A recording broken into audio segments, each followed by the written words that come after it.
नमस्कार। आज मैं आपके सामने जयप्रकाश नारायण, उनके विचार और लेगेसी के बारे में एक छोटा सा प्रेजेंटेशन पेश करने आया हूँ। आइए इसे देखते हैं।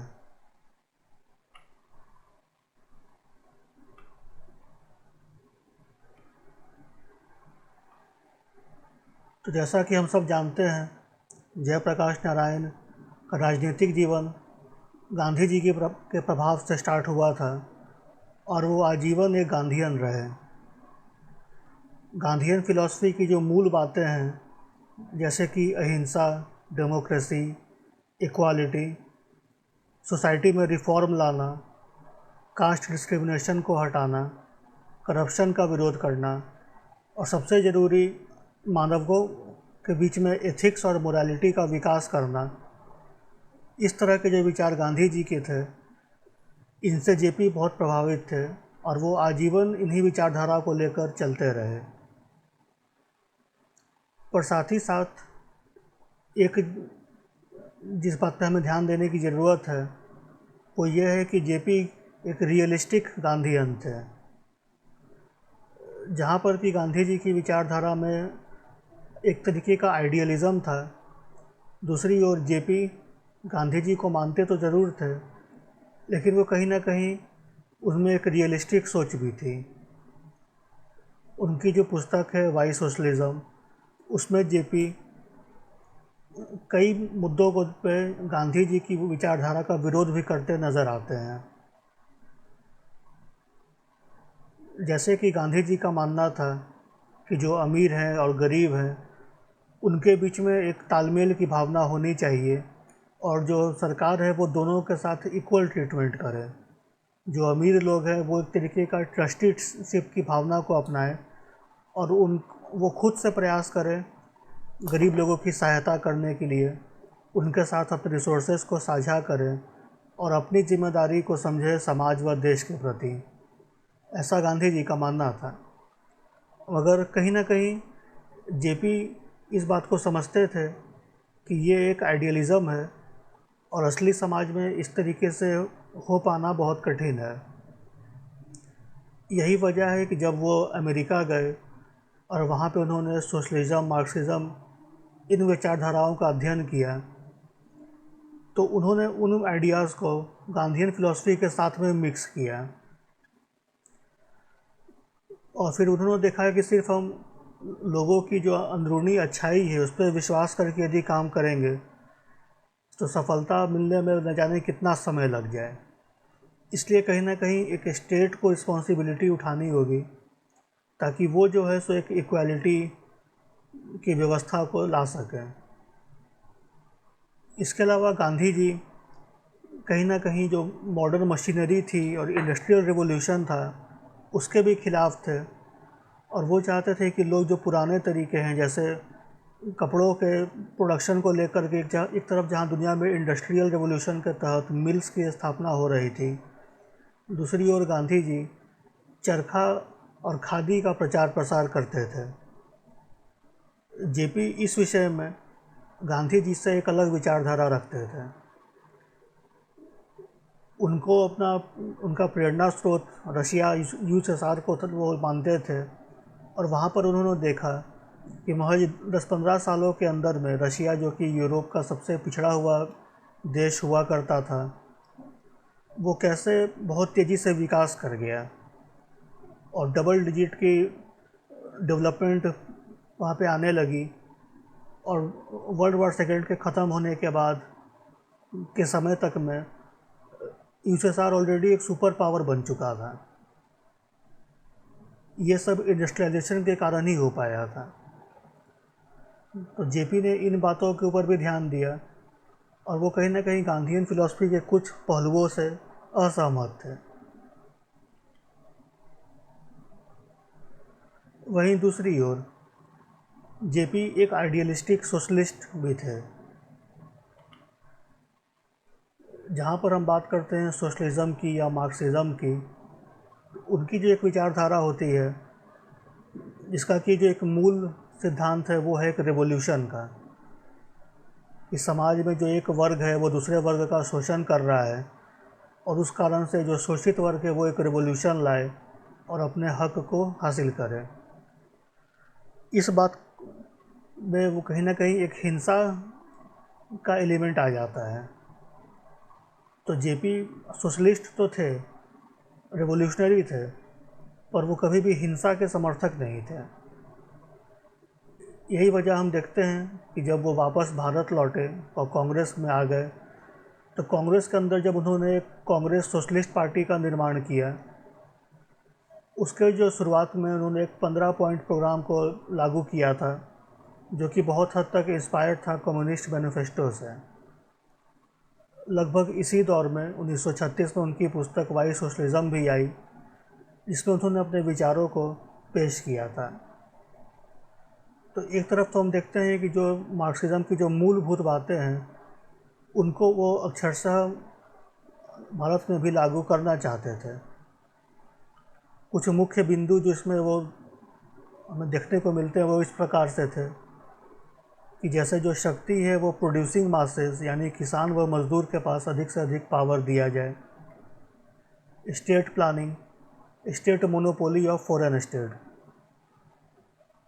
जो डेवलपमेंट है, इंडस्ट्रियलाइजेशन है, उसके लिए एक सेंट्रल प्लानिंग की ज़रूरत है, और ये काम एक सेंट्रल गवर्नमेंट ही कर सकती है, जो अपने छोटे यूनिट्स को एक टारगेट दे और वहाँ पर रिसोर्सेज को एलोकेट करे और इंश्योर करे कि एक समय सीमा के अंदर में विकास के कार्यों को पूरा किया जाए। साथ ही साथ जो फॉरेन ट्रेड है, उसमें वो चाहते थे कि प्राइवेट एंटिटी ना हो, ये पूरी तरीके से स्टेट की मोनोपोली हो। इसी तरीके से सोशलाइजेशन ऑफ की इंडस्ट्रीज़, बैंक्स, इंश्योरेंसेस के भी वो समर्थक थे। यहाँ पर ध्यान देने योग्य बात है कि जयप्रकाश नारायण सोशलाइजेशन की बात कर रहे थे, ना कि नेशनलाइजेशन की। आज के समय में भी जो हमारे बहुत सारे इंडस्ट्रीज़ और बैंक्स हैं वो नेशनलाइज्ड हैं, लेकिन नेशनलाइजेशन में और सोशलाइजेशन में थोड़ा सा अंतर है। सोशलाइजेशन की जब हम बात करते हैं तो वहाँ पर हम समाज के विकास को आगे रखते हैं। सिर्फ समाज के सभी वर्गों के लिए बैंक्स का रास्ता खोल देना पर्याप्त नहीं है। जैसा कि इंदिरा गांधी ने सबसे पहले बैंकों का नेशनलाइजेशन किया था, और आज तक की भी जो सरकारें हैं वो इन चीज़ों को कर रही हैं, इकोनॉमिक इक्वालिटी को लाने के प्रयास को में लगी हुई हैं। लेकिन हम देख रहे हैं कि जो सोशलाइजेशन ऑफ इंडस्ट्रीज़, बैंक्स की जो बात है, वो अभी तक हम उस लक्ष्य से दूर हैं। क्योंकि जब सोशलाइजेशन ऑफ बैंक्स या अदर इंडस्ट्रीज़ की बात आएगी, तो सोसाइटी के हर एक जो पायदान पे खड़े लोग हैं, उन तक उन सुविधाओं को पहुंचाने की व्यवस्था की बात करनी होगी। आज के समय में जैसे बैंक्स ओपन तो हैं सभी के लिए, हर कोई जाकर वहाँ से लोन ले सकता है, पर ये इन थ्योरी है, इन प्रैक्टिस ये लागू नहीं हो पाता है।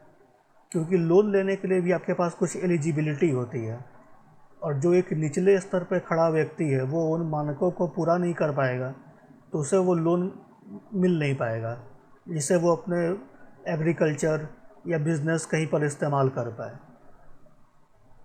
तो भले उसके लिए बैंक का रास्ता खुल तो गया, पर उससे जो उसे सहायता मिलनी चाहिए थी जिससे उसका विकास हो पाए, वो अभी भी उतना सुगम नहीं हो पाया है जितना कि हो सकता था।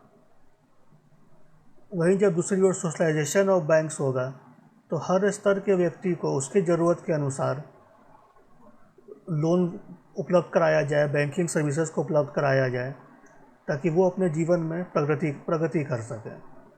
इसी प्रकार से जो की इंडस्ट्रीज़ हैं, जैसे पावर है, माइनिंग है, शिपिंग है, इस तरीके की जो बड़ी बड़ी इंडस्ट्रीज़ हैं जो देश के लिए बहुत महत्व रखती हैं, इनका भी सोशलाइजेशन होना चाहिए।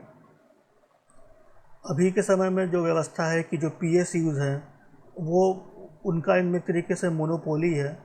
कई इंडस्ट्रीज़ में प्राइवेट एंटिटीज़ नहीं हैं, और जो सरकारी कंपनीज़ हैं वही इन एक्टिविटीज़ को करती हैं, और भारत में इसे ही नेशनलाइजेशन माना जा रहा है।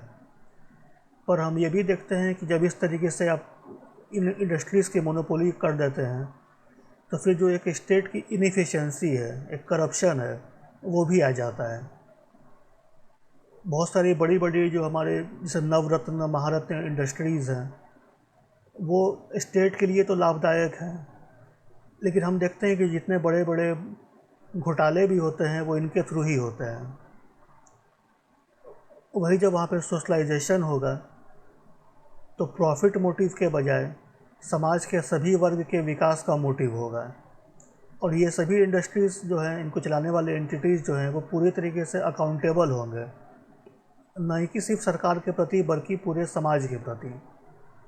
इसमें आपका एक इन्वायरमेंटल कंसर्न्स को भी जोड़ा जा सकता है, जो आज के समय में एक विश्व की बहुत बड़ी समस्या बनती जा रही है कि विकास के साथ साथ हमें पर्यावरण की सुरक्षा का भी ध्यान रखने की बहुत आवश्यकता है। इसके आगे जेपी अपने समय में बहुत पहले ही इस बात को कहते थे कि जो एक रूलिंग क्लास है उसे अबॉलिश किया जाए, और ये बिना किसी कंपनसेशन के किया जाए। बाद में इंदिरा गांधी ने इस चीज़ को भी किया जब उन्होंने प्रीवी पर्सेस को ख़त्म कर दिया। उसके पहले नेहरू जी के समय पे लैंड सीलिंग एक्ट्स लाए गए थे, जिससे कि लैंड लॉर्ड्स का भी अबॉलिशमेंट हो सका। तो ये बात उनसे करीब 20-30 साल पहले ही जेपी इन इन चीज़ों की वकालत किया करते थे। फिर एक आइडियलिस्टिक सोच भी थी सोशलिज़म की कि जो स्टेट है वो सभी व्यक्ति को राइट टू वर्क या मेंटेनेंस बाय द स्टेट की गारंटी दे, यानी कि स्टेट सुनिश्चित करे कि हर व्यक्ति के पास एक उसकी योग्यता के अनुसार एक काम हो, और अगर स्टेट वो काम उसे देने में समर्थ नहीं हो पाता है तो फिर उस व्यक्ति की देखभाल करना वो स्टेट की जिम्मेदारी बन जाए। तो ये एक आइडियलिस्टिक सोच है सोशलिज़म या मार्क्सिज़म की, और इस तरह के विचारधारा को हमने देखा है कि यूएसएसआर और भी जो अन्य कम्युनिस्ट देश थे वहाँ पर जब चलाया गया तो आगे चलकर वहाँ पे इकोनॉमिक बर्डन के चलते ये सभी देश कोलैप्स कर गए। फिर इसके अलावा सोशलिज़म की जो एक और बहुत मूलभूत विचार होता है, to every one according to his needs and from every one according to his capacity, यानी कि जिसकी जितनी क्षमता है उस अनुसार उससे रिसोर्स को लिया जाए, और जिसकी जितनी आवश्यकता है उसे उतने रिसोर्स प्रदान किए जाए। तो ये भी जो विचार है ये सुनने में बहुत अच्छा लगता है कि जिससे समाज में कहीं पर भी भेदभाव नहीं हो और हर जगह बराबरी हो, लेकिन प्रैक्टिकली इसे लागू करना नेक्स्ट टू इम्पॉसिबल हो जाता है। और चाहे वो यूएसएसआर हो या और भी अन्य देश जो उसके प्रभाव में आकर कम्युनिज़्म को अपनाए थे, उन सभी जगह पर आगे चलकर इकोनॉमिक प्रॉब्लम्स को देखा गया।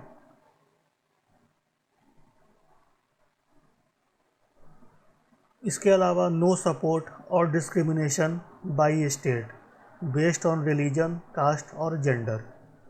जेपी चाहते थे कि जो स्टेट है वो ना ही किसी भी पक्ष का समर्थन करे, ना किसी प्रकार का डिस्क्रिमिनेशन करे। आज के समय में भारत में व अन्य कई देशों में जब सोशलिज़म की बात की जाती है तो वहाँ पे एक पॉजिटिव डिस्क्रिमिनेशन की बात की जाने लगी है। जो मूलभूत सोशलिज़म था ये उसके विचार से बिल्कुल उल्टा है।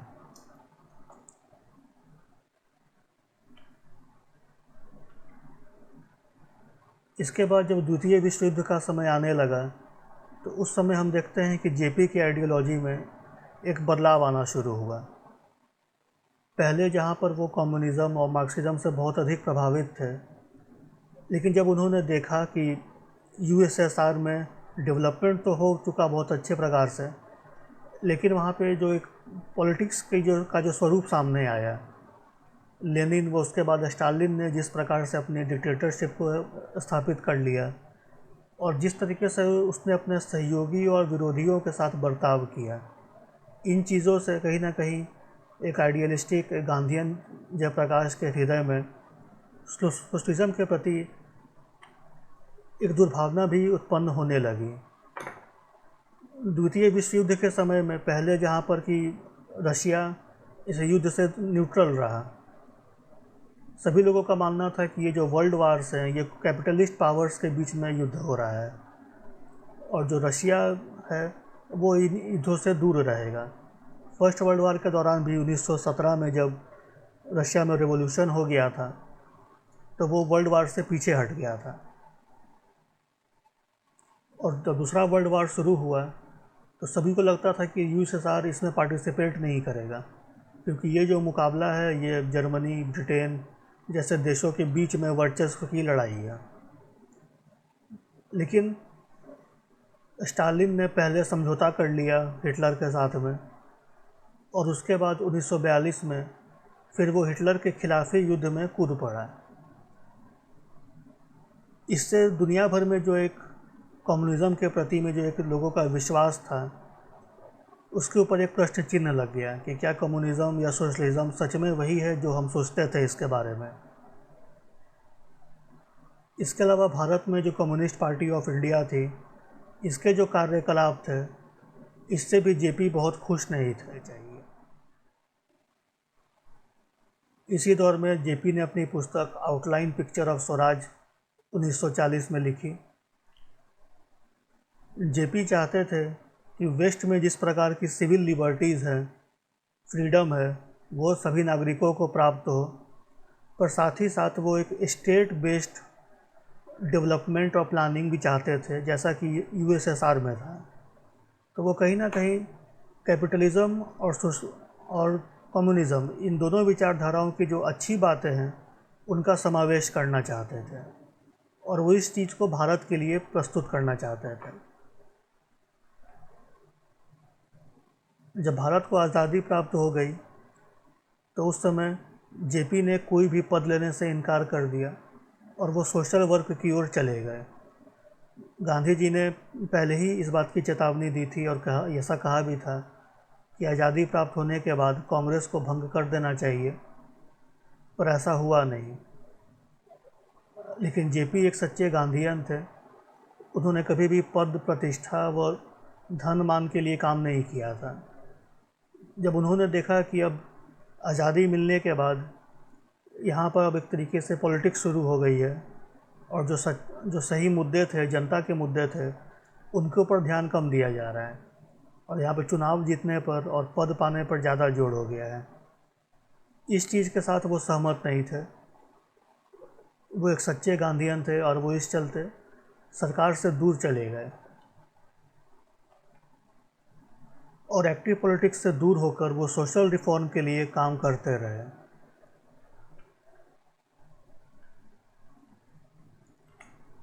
नाइनटीन 1950s के समय में एक और बड़े गांधीयन नेता हुए विनोबा भावे, जिन्होंने भूदान आंदोलन की शुरुआत की। इस आंदोलन ने भी जेपी का ध्यान खींचा और वो इसके साथ जुड़ गए। जेपी को लगा कि ये जो भूदान आंदोलन है, ये गांधी जी की जो विज़न थी नॉन वायोलेंट सोशल चेंज और रिकन्स्ट्रक्शन की, उसका ये सबसे प्रैक्टिकल इम्प्लीमेंटेशन है, और शायद इसी प्रकार से भारत का विकास हो सकता है। इसी दौर में जेपी ने अपने सर्वोदय के विचार को भी सामने रखा और भारत में एक समाजवाद विचार की शुरुआत हुई। जेपी ने अपनी पुस्तक लिखी सोशलिज्म टू सर्वोदय 1958 में, जहाँ पर इन्होंने विस्तार से इसके बारे में अपने विचारों को रखा है। उसके अगले ही वर्ष उन्होंने एक और पुस्तक लिखी, अ plea for reconstruction of the Indian polity 1959। इस पुस्तक में वो बताते हैं कि भारतीय राजनीतिक तंत्र में किस प्रकार के बदलावों को करने की आवश्यकता है, जिससे कि जो राजनीति का जो एक करप्शन आता जा रहा है, उसे रोका जा सके। यहाँ पर मैं आपके सामने एक सवाल रखना चाहूँगा कि जो विचारधारा विनोबा भावे और जयप्रकाश नारायण लेकर चल रहे थे, क्या अगर इसे सफलता मिल जाती, इसे अच्छे प्रकार से लागू कर दिया जाता, तो क्या भारत में नक्सलिज़म के उत्पत्ति को रोका जा सकता था? क्योंकि हम देखते हैं कि जहाँ इसी दौर में 57, 58, 59 के दौर में सर्वोदय व भूदान की भी बात चल रही थी, इसी दौर में नक्सलबारी से शुरुआत होते हुए भारत में एक नक्सलिज़म की भी शुरुआत हो गई थी। आखिर इसके कारण क्या थे? जो गांव के स्तर पर जो प्रॉब्लम्स थी लोगों की, भारत की आज़ादी के बाद सभी को उम्मीद थी कि उनसे निजात मिल जाएगा। इन थ्योरी सरकार ने बहुत से नियम बनाए, लेकिन इन प्रैक्टिकल ग्राउंड वर्क पे उस तरीके की सफलता वो नहीं पा सके, और लोगों के बीच में जो डिसकंटेंट था वो बढ़ता ही जा रहा था। साथ ही साथ जैसा मैंने पहले भी जिक्र किया कि कम्युनिज़्म की जो आइडियोलॉजी थी वो एक वायलेंट रूप लेती जा रही थी, और गांव-गांव तक उनका पेनिट्रेशन हो गया था, और इसी चलते आगे चलकर एक नक्सलिज़्म की समस्या उत्पन्न हुई, जो कि आज तक भी भारत में समाप्त नहीं हो पाई है। तो क्या अगर विनोबा भावे और जयप्रकाश नारायण की जो आइडियोलॉजी थी इससे ज़्यादा समर्थन मिला होता तो नक्सलिज़्म को पनपने से पहले ही रोका जा सकता था? ये एक सवाल है।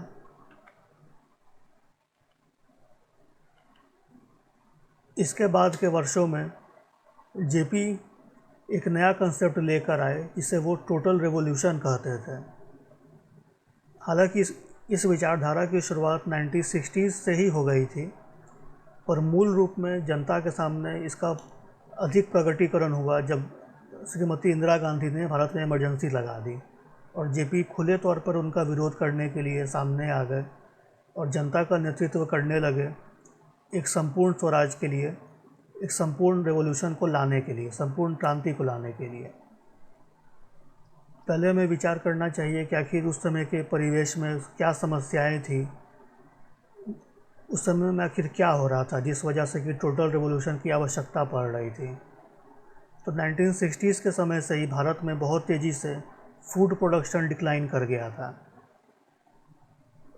लाल बहादुर शास्त्री ने इसी कारण से जय जवान जय किसान का नारा दिया था, और भारत में ग्रीन रेवोल्यूशन, वाइट रेवोल्यूशन का प्रयास हो रहा था।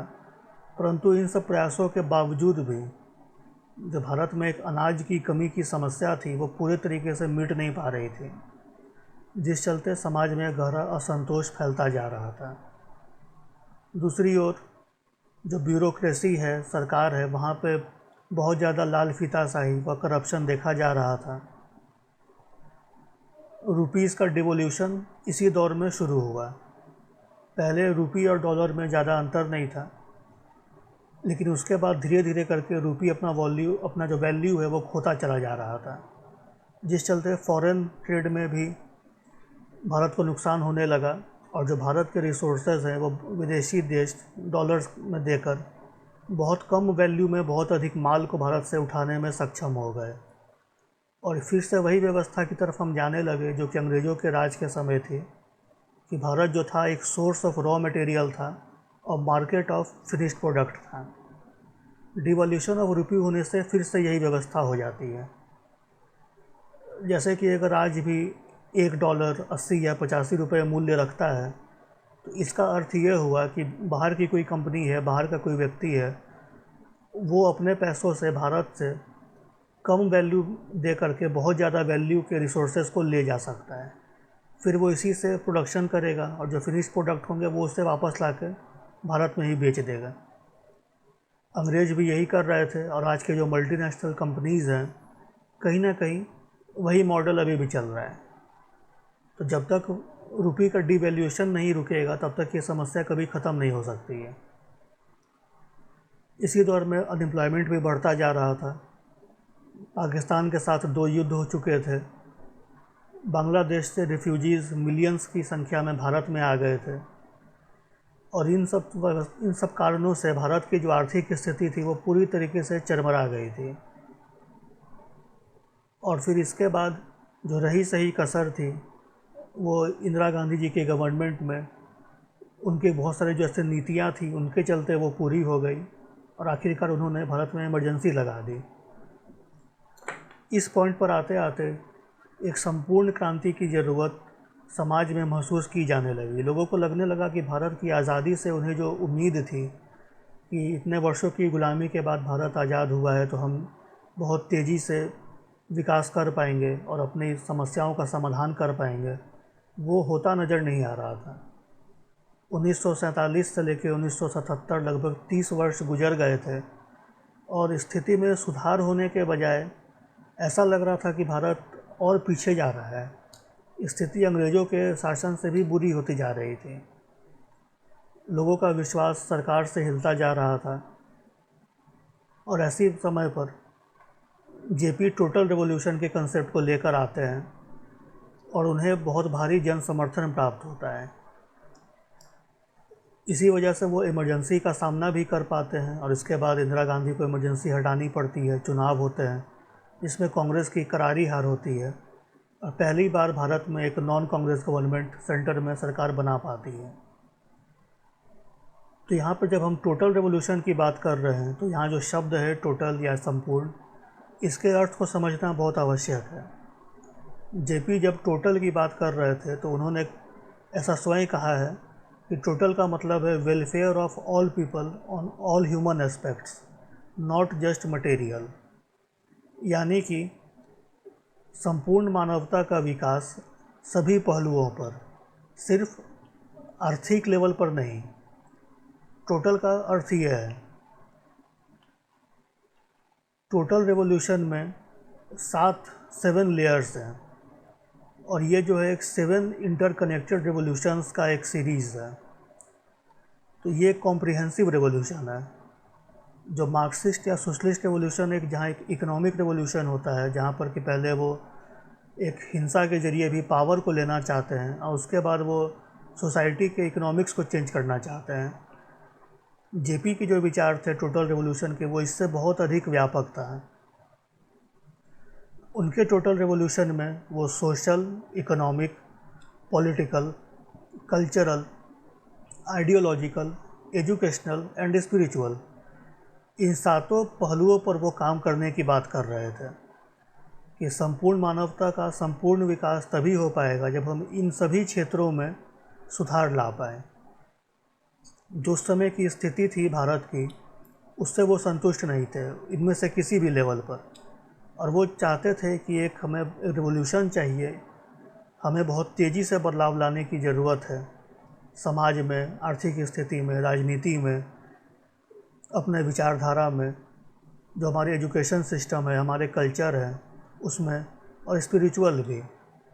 तभी जाकर भारत की सभी समस्याओं का अंत हो सकेगा, जनता को सही मुद्दों, सही मायनों में वो मिल पाएगा जिसके कि वो हकदार हैं, जनता का विकास हो पाएगा। और तभी जो बात है सर्वोदय की, अंत्योदय की, वो हम हासिल कर पाएंगे। तो आइए अब हम चढ़ते हैं कंक्लूज़न की तरफ। जैसा कि हम सभी जानते हैं कि जयप्रकाश नारायण एक फ्रीडम फाइटर थे, एक पॉलिटिशियन थे, एक सोशल रिफॉर्मर थे और सबसे बढ़कर वो लोकनायक थे। उन्हें लोकनायक इसीलिए कहा गया है कि उन्होंने राजनीति या स्वयं के हितों को पीछे रखते हुए सही मायनों में जनता के हित की चिंता की। वो चाहते थे कि जनता का विकास हो, जनता को लाभ हो, और इसके लिए उन्होंने वो लगातार अपने आइडियोलॉजीज़ में सुधार किया और उनके समर्थ में जितना भी था वो आजीवन जनता के लिए प्रयास करते रहे। इसके अलावा हम देखते हैं कि जेपी एक इंटेलेक्चुअल रेबेल भी थे जो लगातार इवॉल्व करते रहे और सच की खोज करते रहे ताकि जनता का भलाई हो सके। उन्होंने शुरुआत एक गांधीयन के तौर पे की। जब वो अमेरिका गए तो उन्होंने सोशलिज़म, मार्क्सिज़म को पढ़ा और उसके जो अच्छे बिंदु थे उसे उन्होंने अपने आत्मसात किया। भारत में आने के बाद उन्होंने उन आइडियाज़ को गांधीयन फ़िलॉसफी के साथ भी मिलाया, अपने विचारों को भी रखा और एक भारतीय सोशलिज़म की शुरुआत की। उसके बाद जब उन्होंने देखा कि विदेशों में सोशलिज़म या मार्क्सिज़म में क्या समस्याएं आ रही हैं, तो वो उसे स्वीकार करने में हिचके नहीं। ऐसा नहीं कि वो अपने विचारधारा को बदलना नहीं चाहते थे। जब उन्होंने देखा कि यूएसएसआर में किस प्रकार से चीज़ें चल रही हैं, तो उन्होंने सोशलिज़म की भी जो कमियां थी उन्हें स्वीकार किया और अपने आइडियोलॉजी को और इवॉल्व किया। आज़ादी के बाद वो सोशल वर्क में ज़्यादा सम्मिलित हुए, भूदान मूवमेंट में वो शामिल हुए, सर्वोदय की फ़िलॉसफी को उन्होंने रखा और उसके बाद आगे बढ़ते हुए जब भारत में समस्याएं और ज़्यादा बढ़ गई तब उन्होंने बात रखी टोटल रिवॉल्यूशन की। जयप्रकाश नारायण एक आजीवन गांधीयन रहे, लेकिन उन्होंने गांधीयन फ़िलॉसफी की अनरियल आइडियलिज़म को क्रिटिसाइज़ भी किया। इसके अलावा जेपी एक नॉन वायोलेंट मार्क्सिस्ट रेवोल्यूशनरी के रूप में जाने जाएंगे। वो रेवोल्यूशन तो चाहते थे, पर वो कभी भी हिंसा का समर्थन नहीं करते थे। इसके अलावा जेपी का जो विज़न था टोटल रेवोल्यूशन का, ये बहुत ही व्यापक था, और ये विचारधारा जो उन्होंने आज से लगभग 50 साल पहले रखी थी, कहीं ना कहीं हम देखते हैं कि आज भी भारत में इसकी बहुत आवश्यकता है और ये बहुत प्रासंगिक है। अभी है कि हम टुकड़ों में विकास कर रहे हैं। जब तक विकास का एक संपूर्ण मॉडल भारत के पास नहीं होगा, तब तक सही मायनों में विकास कर पाना आसान नहीं है। और वो तभी हो पाएगा जब हम जो टोटल रिवॉल्यूशन की जो कंसेप्ट है, उसको, उस फ्रेमवर्क को अगर हम स्वीकार करें, उसके ऊपर और काम करें, उसे डेवलप करें, तभी जाकर भारत का एक सर्वांगीण विकास हो सकता है और जनता की समस्याओं का समाधान निकलेगा और संपूर्ण जनता का विकास हो पाएगा। जयप्रकाश नारायण अपने काल में और उसके बाद आज तक भी लीडर्स और एक्टिविस्ट के लिए एक इंस्पिरेशन थे, हैं और रहेंगे। और आज के समय में जो उनकी रेलेवेंसी है, वो शायद पहले से भी ज़्यादा हो गई है, क्योंकि आज की जो राजनीतिक व्यवस्थाएं हैं, सामाजिक व्यवस्थाएं हैं, उनमें सुधार की बहुत ज़्यादा आवश्यक है। और सुधार पर हो कैसे, इस बारे में अगर हम विचार करें तो हम देखते हैं कि जेपी ने जो आइडियाज़ रखे थे, वो भले ही आज 40-50 साल गुजरने के बाद लगता है कि पुराने हो गए, पर ऐसा नहीं है।